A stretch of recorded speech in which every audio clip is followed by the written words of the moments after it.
Hello guys, ఈరోజు నేను కౌజు pit అంటారు కదా, క్వైల్ బర్డ్ నేను లూలు మాల్లో తీసుకున్నాను.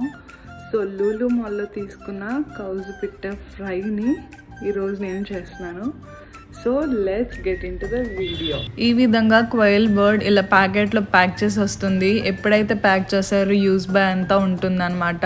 ఇది వచ్చేసి 59 రూపీస్కి వస్తుంది. మొత్తం అంతా కూడా క్లీన్ చేసి స్కిన్తో పాటు క్లీన్ చేసి మనకి ఇస్తారనమాట. ఈ విధంగా ఉంటుంది మొత్తం బర్డ్. ఇది వచ్చేసి నేను ప్రిపేర్ చేసుకున్న మిశ్రమం అనమాట. ఇది ఏంటంటే కార్న్ఫ్లోర్, కారం, మిరియాల పొడి, ఇంకా ఉప్పు, పసుపు కలిపి నిమ్మరసం కలిపి చేసిన పేస్ట్ అన్నమాట ఇది. ఇప్పుడు కౌజు పిట్ని బాగా శుభ్రం చేసుకున్న తర్వాత మనం రెడీ చేసి పెట్టుకున్న మిశ్రమం ఉంది కదా, దాంట్లో వేసుకుని బాగా మ్యారినేట్ చేయాలి. ఇప్పుడు ఆ స్టెప్ చూసేద్దాం. ఇప్పుడు మనం రెడీ చేసి పెట్టుకున్న మిశ్రమంలో ఈ